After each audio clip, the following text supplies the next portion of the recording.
Əziz abituriyentlər, bu gün sizlərlə 22 iyun 2025-ci il tarixində Güvənin həyata keçirdiyi blok imtahanının tarixlə bağlı suallarının izahına baxacağıq.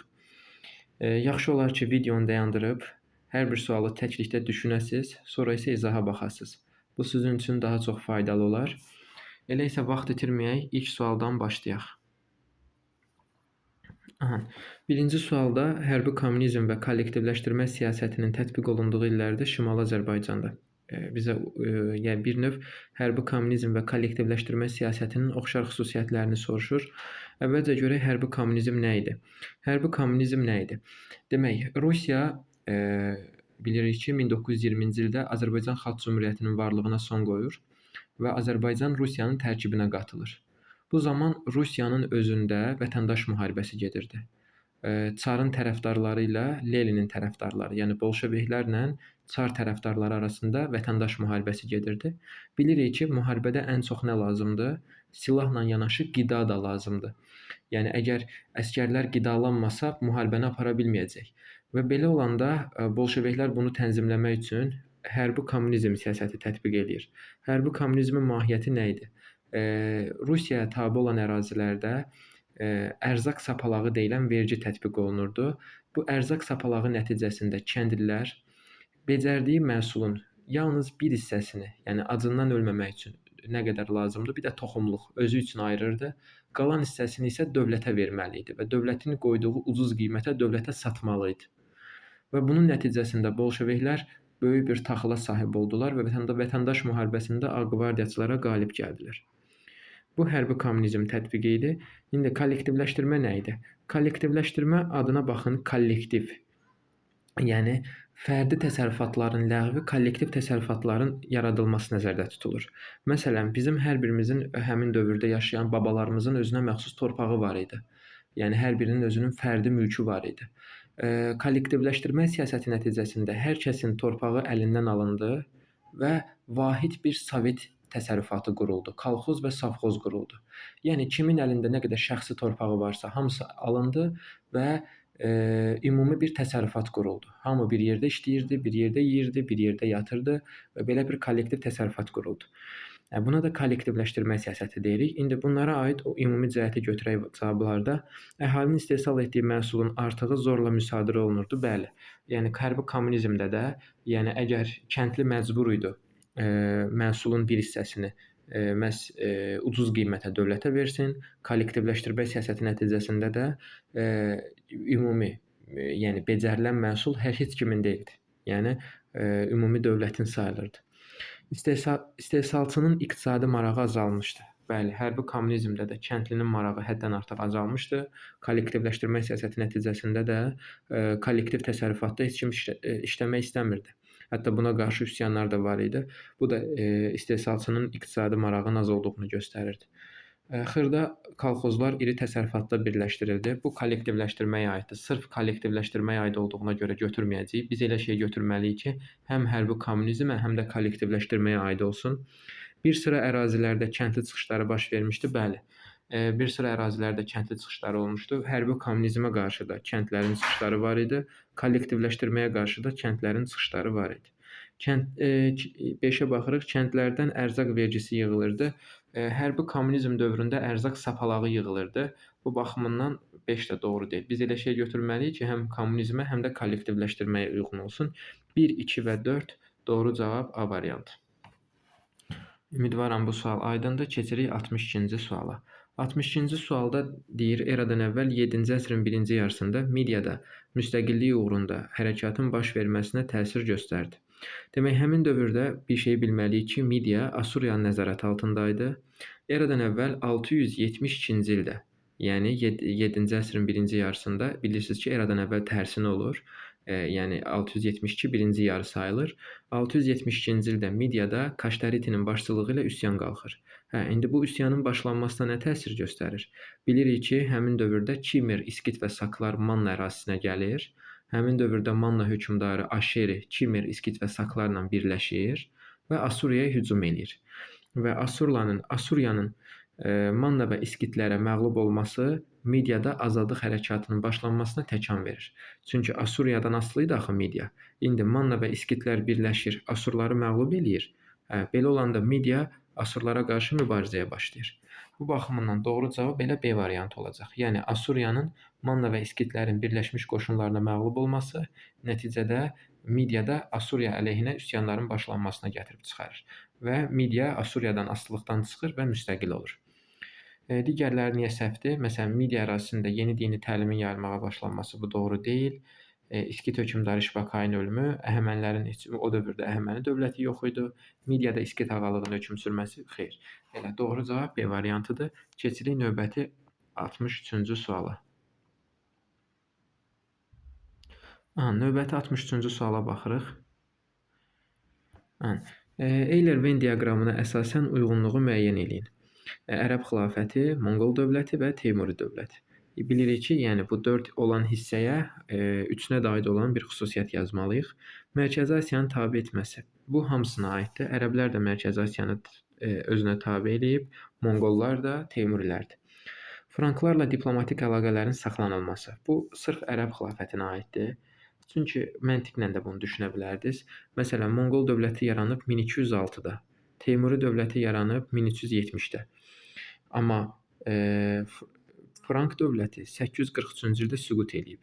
Yəni Franklar 843-də süqut eləyibsə, Monqollar 1206-da yaranıb, Teymuri 1370-də yaranıbsa, necə diplomatik əlaqə saxlaya bilərdi?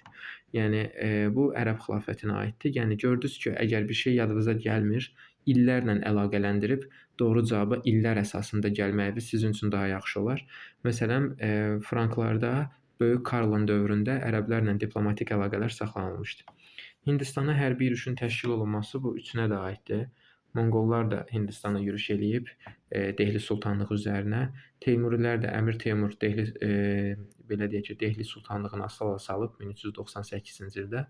Ərəblər dövründə də Hindistanın düzdür hamısını tuta bilməyiblər, amma bir hissəsini şimalından müəyyən qədər ərəblər də irəliləyiblər Əməvilərin dövründə. O baxımdan C hamısına aid olacaq. Xaləcilər sülaləsinin qoşunlarına məğlub olmaları bu Monqollara aiddir. Əlaəddin Xaləcin dövründə, Dehli sultanlığında Əlaəddin Xaləcin hakimiyyəti dövründə Monqollar hücum eləyir, amma məğlub olub geri qayıdır. Şeybanilərə qarşı mübarizə aparması ümumiyyətlə Teymuri dövlətinin varlığına elə Şeybanilər tərəfindən son qoyulub. Bu baxımdan yeni də Teymurilərə yazacağıq. Yəni 1-ə B, 2-yə D, 3-ə Y, 4-ə də AC. Yəni doğru cavab Y variantı olacaq. Ümidvaram bu sual da aydındır. Gəlirik növbəti 64-cü suala. 64-cü sualda nə deyir? 20-ci əsrin əvvəllərində Şimali Azərbaycanda dövlət kəndləri üçün keçirilən islahata əsasən. Baxaq, kəndlərin üzərinə hərbi vergi adlanan əlavə mükəlləfiyyət qoyuldu. Ümumiyyətlə hərbi vergi 1887-ci ildir. 19-cu əsrdir. Yəni 20-ci əsr bizdən soruşur, ona görə A-nı atacağıq. Neft quyularına təhkim olunmuş kəndlərin məcburi əməyi ləğv olundu.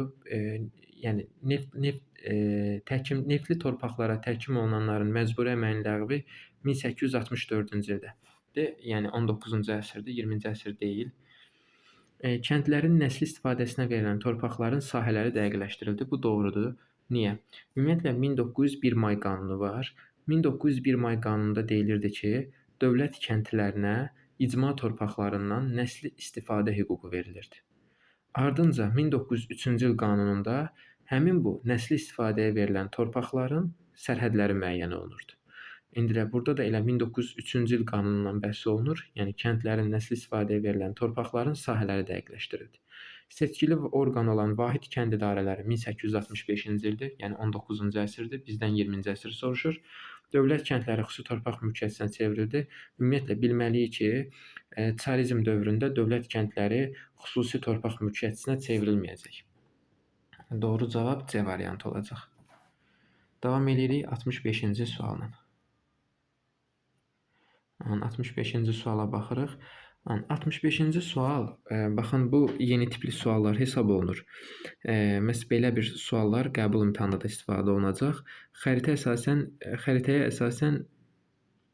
və cədvələ əsasən düzgün bəndləri müəyyən edin. Ümumiyyətlə birinci, baxıram suallara, bilirəm ki, bu xanlıqlar dövrünə dair sualdır. İndi hər bir rəqəm hansı xanlıq olduğunu mütləq xəritə əsasında bilmək lazımdır. Gəlin bir-bir baxaq. Demək, 1 İrəvandır. İrəvan. Qısa olaraq qeyd eləyək. Demək, 1 İrəvandır. 2 Urmiyadır. 5 Təbrizdir. 3 Qarabağdır. 4 Şəkidir. Bir də deyim, demək 1 İrəvandır, baxın Göyçə göl ətrafında yerləşir. 2 Urmiya göl ətrafında Urmiyadır. 5 Təbrizdir. 3 Qarabağdır. 4 də Şəkidir. Şəki xanlığının ərazisidir. İndi bu xanlıqlarla bağlı baxaq. Əfşar tayfasına olan xan tərəfindən əsası qoyulmuşdur. 1, 2 və 5-ə verib. Yəni İrəvan, Urmiya və Təbriz. Bunu doğru cavab kimi götürəcəyik. Niyə? Baxın, İrəvan xanlığının əsasını Mir Mehdi xan Əfşar qoymuşdu. Gördük ki, Əfşardır. 1 düzdür. 2-yə baxıram, Urmiya xanlığı. Urmiya xanlığının əsasını Fətəli xan Əfşar qoymuşdu. Yəni, görürsünüz, burada da Əfşar var. 5-ə baxıram, Təbriz xanlığının əsasını Əmraslan xan Əfşar qoymuşdu. Gördük ki, 1 və 2, 1, 2, 5, yəni İrəvan, Təbriz, Urmiya xanlıqlarının əsasını Əfşar tayfasına olan xanlar tərəfindən qoyulmuşdu. Yəni bu doğrudur. Biri düzgün cavab kimi götürəcəyik. Digərlərinə baxırıq. 1 və 3. Şəki xanına qarşı Gürcü çarı ilə ittifaqda olmuşdu. 1 haradır? Yenə də baxıram İrəvan. 3 haradır? Qarabağ. Şəki xanına qarşı Gürcü çarı ilə ittifaqda. Bu da doğrudur. Niyə? Yadımıza salırıq Qızılqaya xəyanətini 1752-ci ildə. Şəki xanına qarşı Gürcü çarı ilə hansı xanlıqlar ittifaqa girmişdi? İrəvan, Naxçıvan, Qarabağ, Qaradağ və Gəncə xanlığı. Demək, İrəvan və Qarabağın olduğu üçün, yəni bu Qızılqaya xəyanətində İrəvan və Qarabağ iştirak elədiyi üçün Şəki xanına qarşı Gürcü çarı ilə ittifaqa daxil olmuşdu. Bunu da doğru cavab kimi götürəcəyik. Digərlərinə baxırıq. 2, 3, 4. Təbriz xanlığını özünün asfala salmışdı. 2 haradır? Baxıram Urmiya. Doğrudur. Asfala salıb. 3 Qarabağdır. 4 də Şəkidir. Yadda saxlayırıq ki, Şəki xanlığı Təbrizi özünün asfala sala bilmədi. Hacı Çələbinin Təbrizə hücumu var, amma uğursuzluqla nəticələnəcək. Bu baxımından 3 doğru deyil. 4-ə baxırıq. Şamaxı xanlığı ilə mübarizə aparmışdı. 3 və 4. Qarabağ və Şəki. Bu da doğrudur. Məsələn, Şəki 1755-ci ildə Şamaxıya hücum eləyir. Hacı Çələbi xan 1755-ci ildə Şamaxıya hücum edir, amma uğursuz olur. Qarabağ bəs deyə bilərsiniz Şamaxı ilə necə mübarizə aparıb? Bayat savaşında 1748-ci ildə Şəki ilə Şamaxı birləşir, Qarabağa hücum eləyir. Demək, Qarabağda Şamaxı ilə mübarizə aparır. Demək, 1, 2 və 4 hələ ki doğru cavabdır. 5-ə baxıram. 2 və 3 Qaradağ xanlığının bölüşdürülməsində iştirak etmişdi. Qaradağ xanlığının bölünməsində Xoy ilə Qarabağ iştirak eləyib. Yəni Urmiya iştirak eləməyib. Xoy verilsəydi doğru olardı. Bu baxımından 5-də doğru deyil. Demək 1, 2 və 4. Doğru cavab 1, 2, 4. İndi ona uyğun görək hansı variant var? 1, 2 və 4, yəni D variantı doğru cavab olacaq. Baxın, bu tipli testlər imtahanda yeni model testlər hesab olunur. Yəni, biraz çətinlik ola bilər, amma çıxdaş üsulundan istifadə eləsəz, biraz daha məntiqi düşünsəz, doğru cavabı tapacaqsınız. Gəlirik 66-cı suala. 66-cı sualda nə deyir? Deyir, 1939-cu ilin noyabrında Sovet qoşunları Finlandiyaya hücum etdi. Qış müharibəsi adlanan və 1940-cı ilin martında başa çatan bu müharibə nəticəsində SSR Baltik sahilindəki bəzi əraziləri işğal etdi. 40-cı illərdə SSR Baltik ölkələrini Estoniya, Latviya, Litviyanı ələ keçirdi, Besarabiyanı da Rumıniyadan aldı. Mətnə əsasən hansı nəticəyə gəlmək olar? Avropa dövlətləri SSR-nin qərb sərhədlərini tanıdı. Xeyr. Ümumiyyətlə bu işğallar, yəni qış müharibəsi zamanı SSR-nin həyata keçirdiyi işğalları Avropalılar tanımır. Əksinə SSR-yə qarşı kampaniyaya başlayırlar.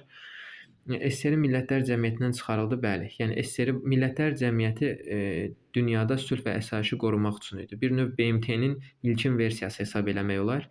İndi SSR də bu cür işğallar apardığı üçün, yəni qış müharibəsi və digər müharibələr apardığı üçün SSR-ni Millətlər Cəmiyyətindən çıxaracaqlar 1939-cu ildə. Keçmiş Rus imperiyasının qərb sərhədləri bərpa olundu. Bəli, bu da doğrudur. Yəni keçmiş işğallar nəticəsində Finlandiyadan başqa Finlandiyadan başqa bütün keçmiş o Çar Rusiyasına daxil olan dövlətlərin qərb sərhədləri bərpa olundu. Yəni SSR-nin keçmiş Rusiyanın qərb sərhədləri bərpa olundu. 2 və 3 doğru cavabdır. Yəni B variantı doğrudur. Finlandiyanın Sovet qoşunları tərəfindən işğalı, yəni Finlandiyanın dediyi tuta bilmədi. Yəni Finlandiyadan başqa keçmiş Çar Rusiyası dövründə hansı ərazilər ki, Rusiyaya tabe idi, həmin əraziləri SSR ələ keçirməyi bacarır bu qış müharibəsi nəticəsində. 2 və 3 doğru cavabdır. Davam edirik. 67-ci sual. 67-ci sual göstərilənlər deyir aiddir. Azərbaycanın cənubunda yeni dövlətin əsası qoyulmuşdu, Şərqi Gürcüstanı tabe etmişdi, qanunnamə hazırlamışdı. Bu aiddir. Məsələn, Yusif İbn Əbu Sac qanunnamə verməyib. Ona görə A-nı atacağıq. Mərziban İbn Məhəmməd Azərbaycanın cənubunda yeni dövlət, məsələn Salarilər, düzdür. Şərqi Gürcüstanı tabe etmişdi, düzdür. Qanunnamə vermişdi, düzdür. Uzun Həsənə də baxaq. Uzun Həsən Azərbaycanın cənubunda yeni dövlət, bəli. Şərqi Gürcüstanı tabe eləmişdi, doğrudur. Qanunnamə qəbul etmişdi, doğrudur. Demək, doğru cavab B variantı. Yəni hər ikisinə aid olan B variantı idi. Davam edirik. 68-ci sualı. Müqayisə cədvəlində Cənubi Azərbaycanda Milli Demokratik Hərəkata aid doğru fikirləri müəyyən edin. Şeyx Məhəmməd Xiyabani, bir də Seyid Cəfər Pişəvəri. Bunların müqayisəsini bizdən soruşur. Varlıların üzərinə müharibə xərci adlanan verginin qoyulması.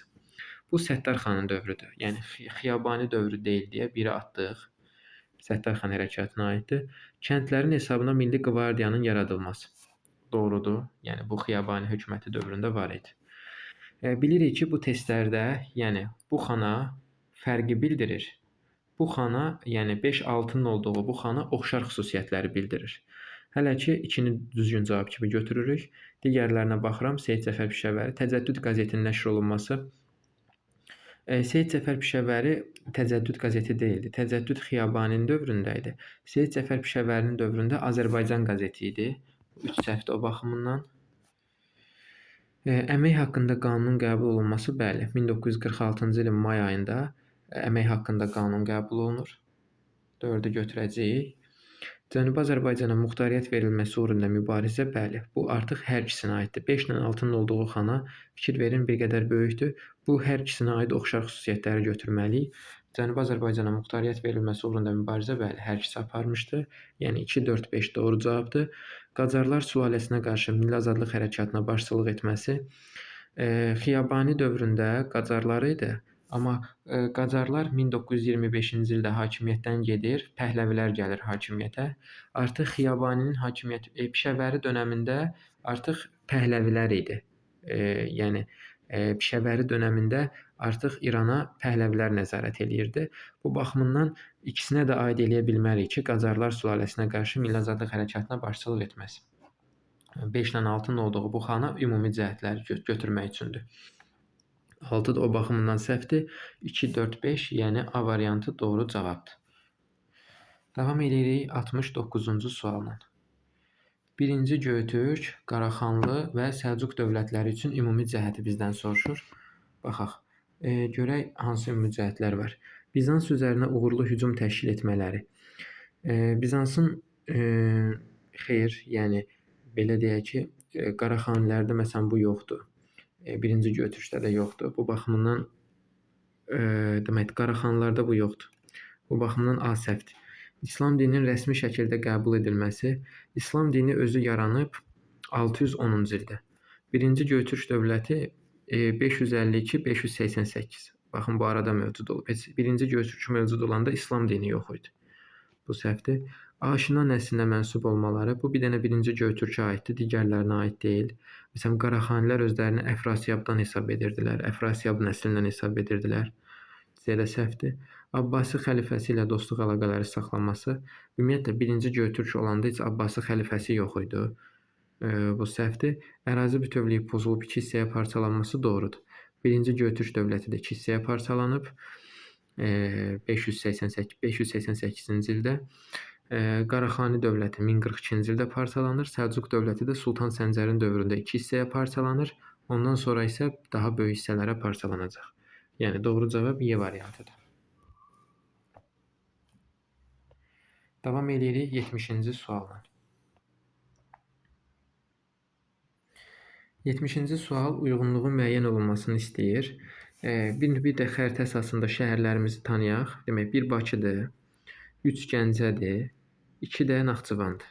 Yəni belə vermək istəyib. Baxaq. İlk milli sərhəd qoşunlarının yaradılması. Bu Naxçıvana aiddir. Heydər Əliyevin Naxçıvandakı fəaliyyəti dövründə, yəni 1990-93-cü illərdə, yəni 3 il müddətində Naxçıvanda fəaliyyət göstərdi və bu zaman Heydər Əliyev Türkiyə ilə, İranla danışıqlar aparır. Rus qoşunlarının bölgədən çıxarılması və Naxçıvandan başlayaraq sərhəddə öz hərbiçilərimizin yerləşdirilməsini istədi və buna da nail oldu. Və ilk milli sərhəd qoşunları məhz Naxçıvanda Heydər Əliyevin fəaliyyəti dövründə yarandı. 2A variantını verəcəyik. Sürət Hüseynovun başçılığı ilə hərbi qiyam. Bu Gəncə qiyamıdır. 1993-cü ildə iyun ayında Sürət Hüseynov Gəncədə hərbi qiyam qaldırır və Bakıya doğru irəliləyir. Nəticədə Əbülfəz Elçibəy hakimiyyəti devrilir. Böyük İpək Yolu Beynəlxalq Konfransı 1998-ci ildə Bakıda keçiriləcək. Biləcəyini verəcəyik. Xüsusi İdarə Komitəsi. Xüsusi İdarə Komitəsi Qarabağdadır. Yadınıza salın, Xüsusi İdarə Komitəsi Qarabağda idi. Qarabağda ermənilər fəallaşmışdı. Yəni Azərbaycan-Ermənistan münaqişəsi baş alırdı. Bu zaman Sovet rəhbərliyi dedi ki, Qarabağda Xüsusi İdarə Komitəsi yaradıram və bu Xüsusi İdarə Komitəsi vasitəsilə Qarabağın neytrallığını elan edirəm. Və Xüsusi İdarə Komitəsi məhz 1989-cu ildə qurulacaq. Burada da Qarabağ verilmədiyinə görə D-ni heç birinə yazmayacağıq. TANAP-ın açılış mərasiminin keçirilməsi. TANAP-ın açılış mərasimi bu Türkiyədə keçirilib. Yəni ümumiyyətlə Azərbaycanla bir əlaqəsi yoxdur deyə yeni də atacağıq. Demək 1-ə oldu C, 2-yə oldu A, 3-ə oldu B. Yəni doğru cavab C variantı. Davam eləyək 71-ci sualla. Daha sonra baş verəni bizdən soruşur. 1-ci Təhmasibin Şərqi Anadoluya yürüş təşkil etməsi. Bu 1552-ci ildir. Qeyd eləyək. Əbhər sazişi 1500-cü ildə Ağqoyunlu dövləti 2 hissəyə bölündü Əbhər sazişi ilə. Şəməsi döyüşündə Səfəvilərin məğlub olması bu 1494-cü ildir. Cahanşahın Heratda Teymurilərlə sülh danışıqlarına, yəni barışıq bağlaması bu 1459-cu ildir.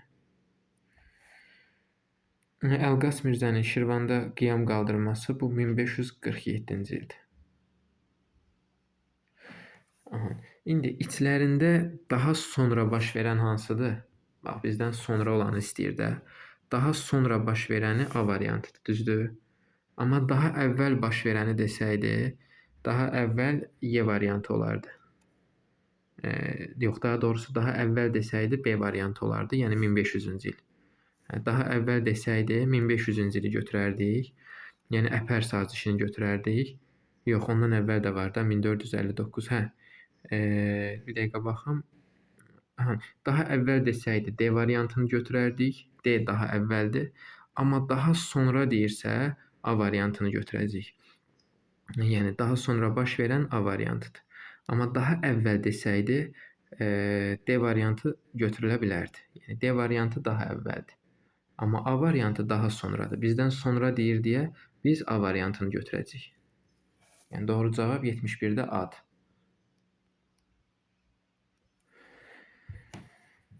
Davam eləyək. 72-ci suala baxırıq. Hadisə nəticə əlaqəsinin doğru verildiyi bəndi müəyyən edin. Berlin Konqresinin çağırılması Osmanlı dövlətinin ilk dəfə xarici dövlətlərdən borc alması. Bu doğru deyil. Niyə? Çünki Osmanlı ilk dəfə xarici dövlətlərdən borcu Krım müharibəsində aldı. 1853-56 Krım müharibəsində alacaq. Bir ona görə səhvdir. Taypinlər üsyanının baş verməsi, Çində Mancur sülaləsinin devrilməsi. Taypinlər üsyanı zamanı Mancur sülaləsi devrilmir. Mancur sülaləsinin devrilməsi Sun Yat-senin başçılığı etdiyi o Çin inqilabı dövründə. Yəni 1911-13 bu dövrdə Mancurlar devriləcək. Bu da səhvdir. Almaniyanın birləşdirilməsi, Avropada yaranmış güc tarazlığının dəyişməsi, bəli. Yəni artıq Almaniya birləşəndən sonra Almaniya Avropada artıq əsas rol oynamağa başlayır. Məhz Birinci Dünya müharibəsini başladan əsas dövlətlərdən biri Almaniya olur və Avropada yaranmış güc tarazlığını dəyişir. Stolypinin siyasi islahatlar həyata keçirməsi, icma torpaqlarının kəndlər arasında bölüşdürülməsi. Bu doğru deyil. Niyə? Çünki əslində bu islahat Stolypində var, amma bu siyasi islahat deyil. Bu siyasi deyil. Versəydi Stolypinin iqtisadi islahatlar həyata keçirməsi, yaxud kənd təsərrüfatı islahatlarını həyata keçirməsi, icma torpaqlarının kəndlər arasında bölüşdürülməsi doğru olardı. Yəni icma torpaqlarının kəndlər arasında bölüşdürülməsi bu siyasi islahat deyil. 4 ona görə səhvdir.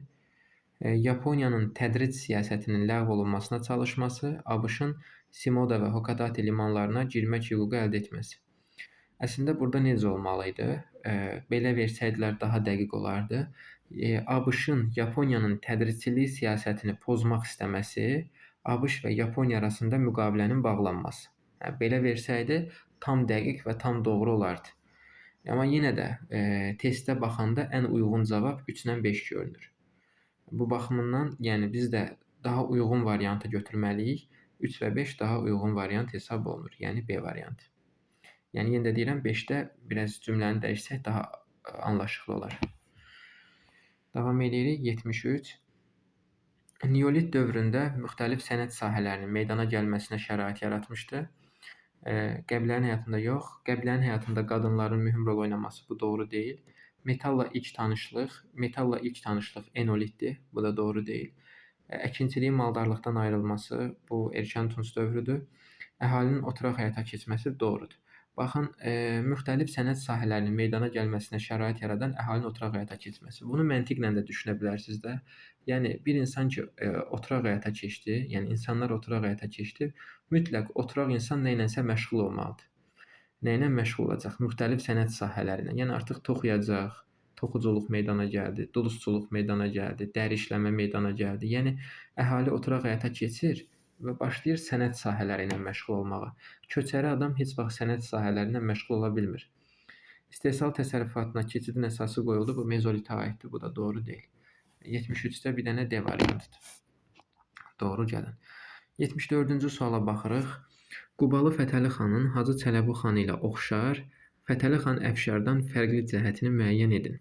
Baxın, belə bir testlər tez-tez artıq yeni model testlər hesab olunur. Yəni tez-tez imtahanlarda istifadə olunacaq. Şamaxı xanlığının bölüşdürülməsi. Yəni bu kimi testlərə belə baxaq da, yəni vergülə qədər bir həll eləyin. Vergüldən sonra əgər cavab düz gəlirsə, yəni vergülə qədər bir sualı həll eləməyə çalışın. Əgər vergülə qədər hər şey doğrudursa, artıq ikinci hissəyə baxa bilərsiniz. Məsələn, Şamaxı xanlığının bölüşdürülməsi. Qubalı Fətəli xan və Hacı Çələbi xan üçün oxşar. Vergülə qədər çəkdim, indi vergülə qədər baxıram. Şamaxı xanlığının bölüşdürülməsi Qubalı Fətəli xan və Hacı Çələbi xan üçün oxşar. Xeyr, oxşar deyil. Niyə oxşar deyil? Çünki Şamaxını bölüşdürəndə Şəki xanı Hacı Çələbi deyildi, Hüseyn xan idi. Bu baxımdan elə A-nı atıram, heç axıra qədər baxmıram. Səfəvi dövlətinin sərhədlərinin bərpa olunması. Qubalı Fətəli xan istəyirdi eləsin, amma Hacı Çələbi də ümumiyyətlə bərpa eləyə bilmirlər. B variantı da o baxımdan səhvdir. Vergülə qədər bir oxşar tapıram. Əgər uyğun gəlsə ikinci hissəyə də baxacağam. Osmanlı dövləti ilə müttəfiqlik münasibətlərinin saxlanılması bu da doğru deyil. Azərbaycanın cənub xanlıqlarının tabe edilməsi. Hacı Çələbi hansı cənub xanlığı tabe elədi ki? Bir dənə Təbrizə hücum elədi, o da uğursuz oldu. Bu da doğru deyil. Qarabağ xanlığına uğursuz hərbi yürüşün təşkil olunması. Bəli, Qubalı Fətəli xanın hücumu uğursuz oldu. Hacı Çələbi xanın da Qarabağa hücumu uğursuz oldu. Bura qədər hər şey düz gəldi. İndi buradan sonrakıya baxıram. Fətəli xan Əfşardan fərqli cəhəti. İndi bu iki xanın Fətəli xan Əfşardan fərqli cəhəti Qarabağ xanına uğursuz hərbi yürüş etməsi doğrudur. Yəni ümumiyyətlə Fətəli xan Əfşarın Qarabağa yürüşü uğurlu olur. Yəni Fətəli xan Əfşar uğur qazanır, amma Qubalı Fətəli xan və Hacı Çələbi uğur qazanmır. İndi Qarabağ xanlığına uğursuz hərbi yürüşün təşkil olunması da Qubalı Fətəli xan və Hacı Çələbi xan üçün oxşardır, amma Fətəli xan Əfşardan fərqli cəhətdir. Çünki Fətəli xan Əfşar qalib gəlmişdi. Bu baxımdan Y variantı doğrudur. Yəni hissə-hissə yazsaz daha cavaba gəlib çatmağımız daha yaxın olar. Gəlirik 75-ci suala. 75-ci sual nisbətən rahatdır. Rusiyanın Baltik dənizi sahillərinə çıxış əldə etməsi bu Niştat sülhüdür. Artıq bunu bilməliydiniz. Şimal müharibəsi 1700-1721 İsveçi məğlub eləyir və Baltik dənizinə çıxış əldə eləyir.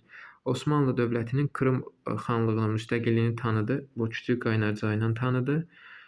Kanadada İngiltərənin müstəmləkəsi olaraq qaldı. Bu da Paris verib. Doğru cavab elə C variantıdır. Gəlirik 76-cı suala. Birinci Rus inqilabı dövrünə aid deyil. Çar hökuməti Azərbaycanda milli qırğın siyasətini əl atması. Birinci bilək ki, birinci Rus inqilabı 1905-1907-ci ilə əhatə eləyir. Yəni biz bu araya düşənləri götürməyəcəyik. Bu aranı keçənləri və yaxud əvvəl olanları götürəcəyik. Çar hökumətinin Azərbaycanda milli qırğın siyasəti 1905-6. Görürsüz bu araya düşür. Düzdür? 1905-7 arasına düşür deyə bu aiddir. Biz aid olmayanı götürməliyik. Topçubaşovun rəhbərliyi ilə Ərzhal 1905-dir. Bu da araya düşür. Bunu da götürməyəcəyik. Peterburqda müsəlmanların ikinci qurultayı 1906-dır. Bu da araya düşür. Bunu da götürməyəcəyik. Məhəmməd Yusif Cəfərov 4-cü Dövlət Dumasına seçilməsi bu 1912-dir. Fikir verin, sonraya düşür. Çünki 1-ci Rus inqilabı 7-də bitdi. Bu 1912-dir deyə elə aid olmayan budur. Nəşr-i Maarif və Nicat Cəmiyyətləri elə 1905-dir. Yəni bu da bu araya düşür. Doğru cavab D variantıdır. Gəlirik 77-ci suala. Məntiqi ardıcıllığı müəyyən eləyin. Vestfaliya sülhünün imzalanması, 30 illik müharibənin başa çatması. Bir də bilirik ki, Vestfaliya sülhü nəticəsində nə oldu? Almaniyada siyasi dağınıqlıq rəsmiləşdi. Elə B variantı doğrudur. Yalnız Kali limanı ingilislərdə qaldı. Bu 100 illik müharibənin nəticəsidir. Bu doğru deyil. Yəni 1337-1453. 30 illik müharibəyə aid deyil.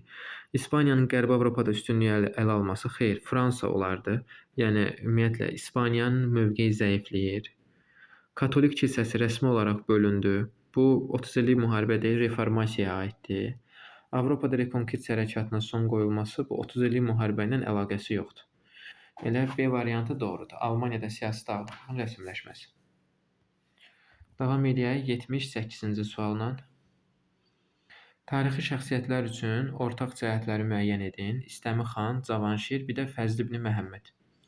Ərəb xilafətindən asılılığın qəbul edilməsi. Ümumiyyətlə Fəzl ibn Məhəmmədin dövründə bu yox idi. İstəmi xanda da bu yox idi. A variantı səhvdir. Bizans ilə diplomatik əlaqələrin saxlanılması. Cavanşirin dövründə var, amma Fəzl ibn Məhəmməddə məsələn bu yoxdur. Oxşar xüsusiyyət deyil. Sasanilər üzərində qələbə. Bu da Fəzl ibn Məhəmməddə yoxdur. Biz elə şey götürməliyik ki, üçünə də aid olsun. Xəzərlərə qarşı mübarizə bəli, İstəmi xaqanda var, Cavanşirdə də var, Fəzl ibn Məhəmməddə də var. Yəni Xəzərlərlə mübarizənin aparılması. Slavyanların hücumlarına qarşı mübarizə, ümumiyyətlə Cavanşirin dövründə Slavyanlarla mübarizə yoxdur deyə bunu da atırıq. Heç İstəmi xaqanda da yoxdur. Doğru cavab belə D variantı olacaq. Gəlirik, baxın bu tipli suallardan da istifadə olunacaq imtahanda. Baxırıq bu suala. Xəritə əsasında işarələnmiş dövlətin ABŞ-la bağlı siyasətinə aid olanları müəyyən eləməliyik. Yəni bir 19-cu əsr, bir də 20-ci əsr. Baxaq. Briand-Kellogg paktının xəritədə işarələnən dövlət Fransadır. Əvvəlcə qeyd eləyək ki, Fransadır. Yadda saxlayın. Bax, bura İngiltərədir, ada. Adanın düz aşağısı Fransadır. İndi Fransaya aid olan xüsusiyyətləri götürək. 19-cu əsr, bir də 20-ci əsr. Briand-Kellogg paktının imzalanması. Bəli, Briand-Kellogg paktını imzalayıb, amma neçənci ildə imzalayıb? Yadımıza salaq. 1928. 1928 neçənci əsrdir? 19-dur yoxsa 20-dir? 20-ci əsrdir, düzdür? A-nı ona görə atacağıq. Luiziananı ABŞ-a satması. Bəli, 19-cu əsrdə Fransa Luiziananı ABŞ-a satacaq.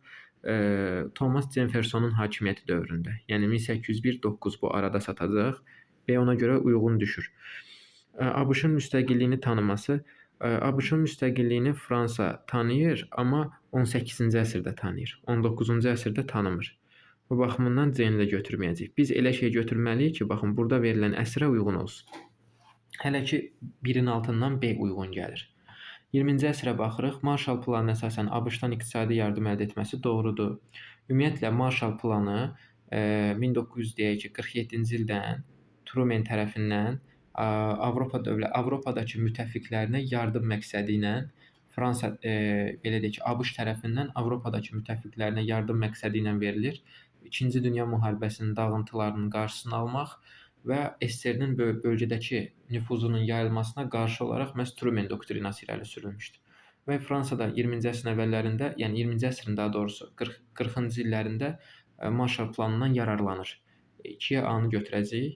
ABŞ-ın İraqda apardığı Səhrada Tufan adlı hərbi əməliyyatda iştirak etməsi doğrudur. Yəni bu nə idi? ABŞ İraqa qarşı, İraqın Küveytə qoşun yeritməsinə qarşı BMT-də bu məsələni qabardır. Səddam Hüseynə qarşı koalisiya toplanır və bu koalisiyada Fransada ABŞ-ı dəstəkləyir. Və Səhrada Tufan adlı əməliyyatda iştirak edir və İraq məğlub olur, Küveytdən çıxır.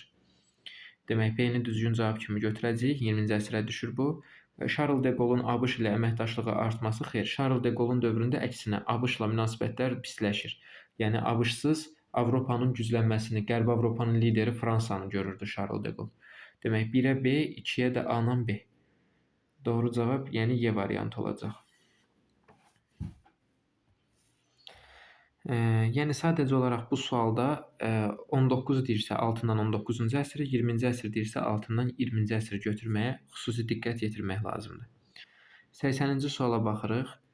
19-cu əsrin əvvəllərində Şəki ətrafında ermənilərdən ibarət bir neçə kəndin salınması ilə nəticələndi. Bunu konkret cavaba keçək. Xoylu Cəfərqulu xanın köçürmə siyasəti. Bu yeni dərsliklərdə verilən məsələdir. Bəlkə də bir çoxunuz deyirsiniz ki, belə bir şey oxumamışıq. Amma təzə dərsliklərdə, yəni son dərsliklərdə bu verilib. 1806-cı ildə əvvəlcə onu qeyd edeyim ki, 1805-ci il yadınıza salın, Kürəkçay müqaviləsi imzalanmışdı. Kürəkçay müqaviləsinə əsasən Qarabağ və Şəki Rusiyadan asılığa düşmüşdü. 1806-cı ildə İbrahim Xəlil xan öldürülür. Yəni Rusiya Lisonoviçin əmri ilə İbrahim Xəlil xan istirahət elədiyi yerdə öldürüləcək. Bu xəbər Şəkiyə çatacaq. Şəkidə üsyan qalxacaq 1806-cı ildə. Və bu Kürəkçay müqaviləsinin artıq Şəki tərəfindən pozulduğu deməkdir və 1806-cı ildə üsyan olur. Şəkidə üsyan yatırılır və bu zaman Şəkidə keçmiş Xoy xanı olan Cəfərqulu xan Şəki xanı təyin olunur. Yəni Rusiyaya sadiqliyi ilə seçilirdi. Bu baxımdan Cəfərqulunu Şəki xanı təyin eləyəcək Çar hökuməti və Cəfərqulu xan da bölgədə özünə dayaq yaratmaq üçün bura köçürmə siyasəti yeridəcək və Şəki ətrafında bir sıra erməni kəndlərinin salınması və Xoydan bura əhalinin köçürülməsinə razılıq verəcək. İndi Şəki ətrafında bir neçə erməni kəndinin salınması məhz Xoylu Cəfərqulu xanın köçürmə siyasəti nəticəsində idi. Ümidvaram ki, bu sual da aydındır. Gəlirik 81-ci suala. Böyük Hun dövləti və Uyğur xaqanlığı üçün uyğun oxşar xüsusiyyətləri götürməliyik. Baxaq, gəlin indi aşağıdan qalxaq yuxarı. Xan sülaləsinin hökmdarlarından hər il xərac alırdı. İndi Xan sülaləsi nə vaxta qədər hakimiyyətdə oldu? Bizim eramızın 3-cü əsrində artıq Xan sülaləsi devrildi, düzdür? Uyğur dövləti nə vaxt yaranıb? 744-də yaranıb, düzdür? 744-cü ildə yaranıb. İndi 8-ci əsrdə Xan sülaləsi var idi ki, Uyğur da onlardan xərac alsın. Yox idi. 4-ü atdıq. Göytürk dövlətinin yaradılmasında mühüm rol oynadı. Göytürk dövləti, lap birinci Göytürk deyək, 552-də yaranıb. İkinci Göytürk deyək, 682-ci ildə yaranıb. İndi Uyğur dövləti də 744-də yaranıb. Sizcə 744-cü ildə yaranan bir dövlət 552 və 682-ci ildə yaranan bir dövlətin yaranmasında iştirak edə bilərmi? Xeyr. Çünki heç onda Uyğur dövləti yox idi ki, Uyğur xaqanlığı yox idi ki.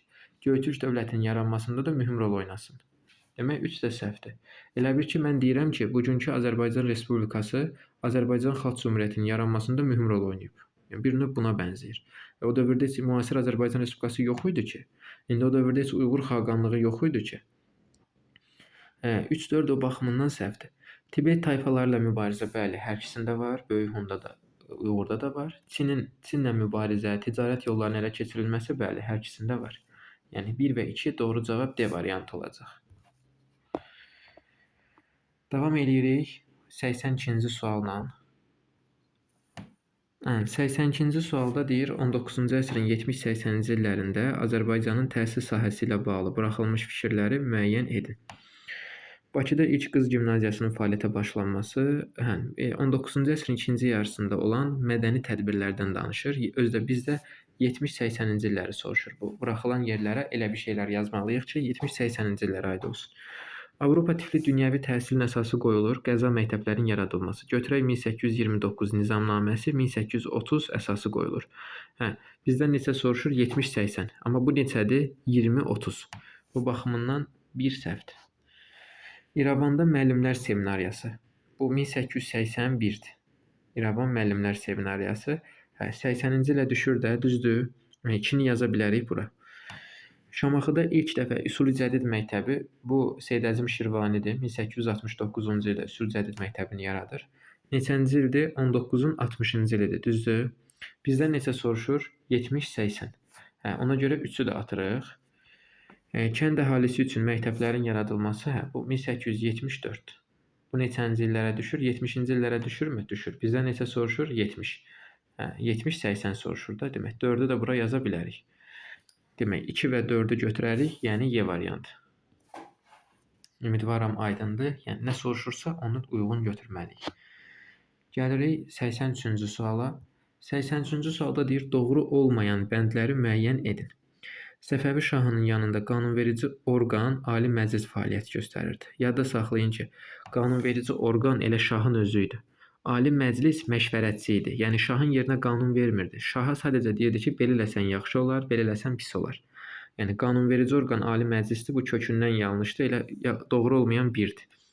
Digərlərinə baxaq. 17-ci əsrdə Bəylərbəyə daxil olan mahalları naib idarə edirdi.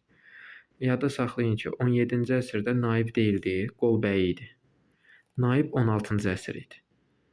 Naiblər 16-dır, qolbəylər 17-dir. Bizdən 17 deyir. Burada naib yox, qolbəy olmalıdır. Bu baxımdan 2 də doğru deyil. Vəkil şahın dini və dünyəvi işlər üzrə tam hüquqlu müavini idi, doğrudur. Səfəvi ordusunun əsasını çərik adlanan dəstələr təşkil edirdi, doğrudur. Yəni 3 ilə 4 doğrudur, 1 ilə 2 doğru deyil.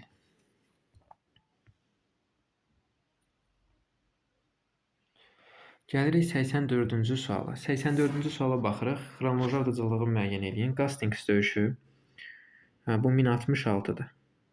Gürlü tayfalarının Qəznəvilər dövlətinə son qoyması 1187-dir. İkinci Urban Clermonda kilsədə məclisində çıxış etməsi 1096 deyək. Səlib yürüşlərinin başlanması. Xorasan tamamilə Səlcuqların hakimiyyəti altına düşməsi, bu da 1040.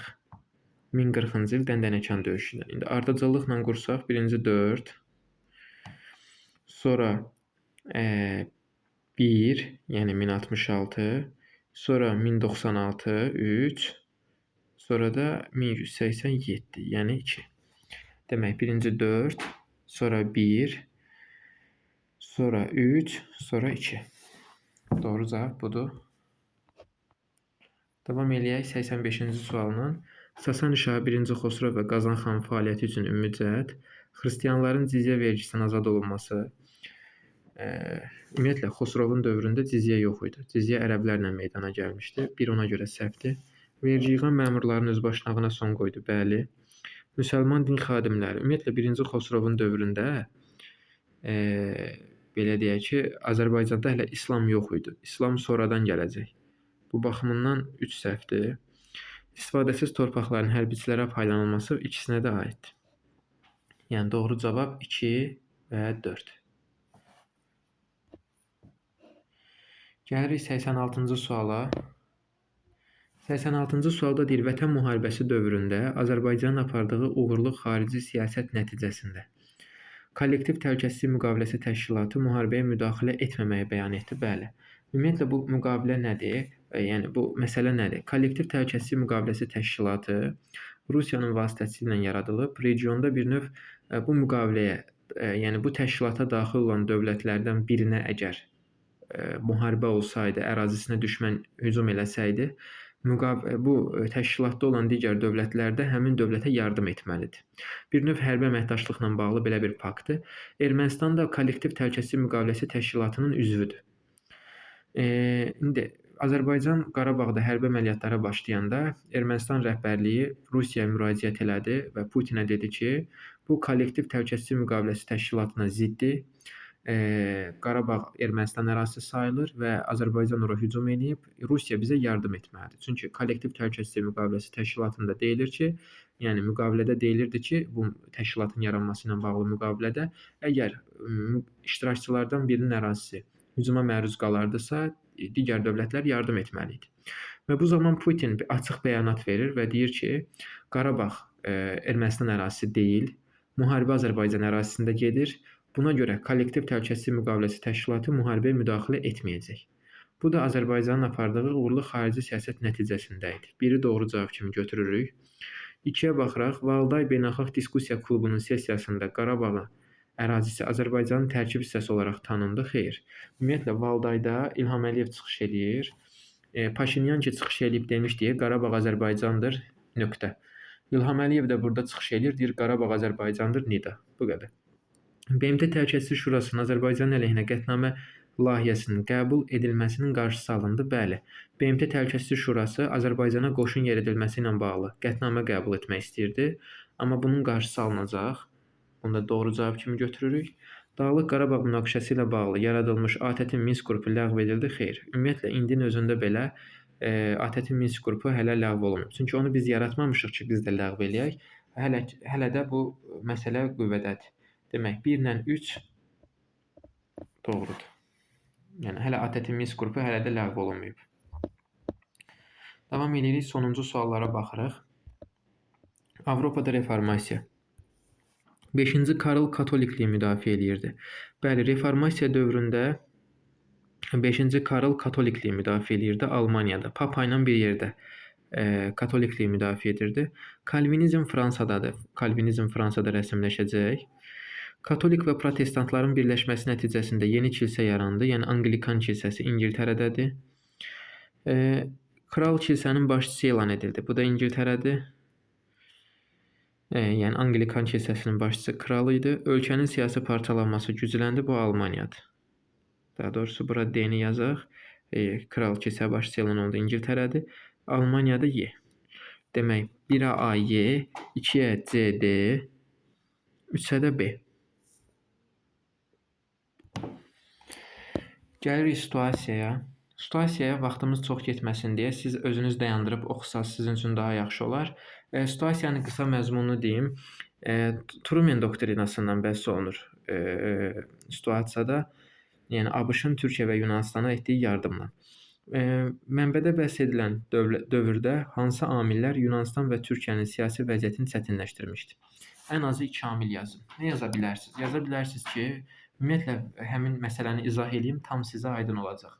Bilirik ki, 2-ci Dünya müharibəsində Almaniya üzərində qələbədə SSR-nin, ABŞ-ın, Fransa, İngiltərə bunların hamısının rolu olur. Bütün dünya vacib ölkələr birləşir, yəni nasizmin kökünü kəsir. Bundan sonra isə 2-ci Dünya müharibəsindən sonra artıq soyuq müharibə deyilən bir müharibə başlayır. Artıq 2-ci Dünya müharibəsinin dostları bir-birindən ayrılır. Bir tərəfdən SSR, digər tərəfdən ABŞ. Artıq bir-birlərinə müharibə vəziyyətinə gəlirlər. SSR Avropaya doğru irəliləyir. Yəni Avropada torpaqlar ələ keçirməyə çalışır və bu Avropa üçün böyük təhlükə törədirdi. Artıq 2-ci Dünya müharibəsinin müttəfiqləri indi oldu, belə deyək ki, düşmən. SSR-in Avropaya doğru irəliləməsini nə Avropa dövlətləri, eyni zamanda ABŞ istəmirdi. İndi belə bir dövrdə Türkiyə və Yunanıstan üçün təhlükə yaranır. Yəni Türkiyə və Yunanıstan ərazisində kommunizm yayılacaqdı, Rus qoşunları Türkiyə və Yunanıstanı işğal eləyəcəkdi. Məhz belə bir dövrdə ABŞ Türkiyə və Yunanıstana dəstək vermək üçün Truman doktrinası deyilən bir layihə qəbul eləyir. İndi qeyd eləyə bilərik ki, bura, indi bu sizə izah üçün bunu qısalaq, yəni izah elədim. İndi bura nə yaza bilərik? Yunanıstan və Türkiyənin siyasi vəziyyətini çətinləşdirmişdi. Qeyd eləyə bilərik. 1. SSR-nin Avropaya doğru, qərbə doğru genişlənmə cəhdi. 2. SSR-nin bölgədə kommunizmi yayma cəhdləri. və bunlar Türkiyə və Yunanıstanın vəziyyətini çətinləşdirmişdi. 89-a baxırıq. Truman dünya xalqlarının iki müxtəlif həyat tərzindən bəhs edərkən hansı ideoloji qarşıdurmaya işarə edirdi? Soyuq müharibəyə işarə edirdi. Soyuq müharibə zamanı kapitalizm və sosializm arasında qarşıdurma var idi. Yəni SSR-nin təmsil elədiyi sosializm, Qərbin təmsil etdiyi kapitalizm arasında qarşıdurma var idi. Bunu işarə edirdi. Truman'ın konqresə təqdim etdiyi, yəni bura qeyd edə bilirəm, 89-cu suala kapitalizm və sosializm və soyuq müharibə. Yəni soyuq müharibə nəticəsində kapitalizm və sosializmin ideoloji qarşıdurmasına işarə edirdi. 90-a baxırıq. Truman'ın konqresə etdiyi müraciət 20-ci əsrin 30-cu illərindən fərqli olaraq ABŞ-ın xarici siyasətində hansı dəyişikliyin baş verdiyini göstərirdi. Hansı dəyişiklik? Əgər 20-ci əsrin 30-cu illərində ABŞ bitərəf siyasət yeridirdisə, artıq bu dövrdə ABŞ dünya siyasətində aparıcı rol oynayır. ABŞ dünya siyasətində aparıcı rol oynayaraq tək qütblü dünyanın yaranmasında maraqlı idi. Yəni bu kimi fikirlər qeyd eləyə bilərsiniz. Ümidvaram bu sualların hamısı sizə aydındır. Hər hansısa bir sualda problem olsa, şərhlərdə qeyd eləyə bilərsiniz. Sağ olun, yeni sınaqlarda, yeni izahlarda görüşərik.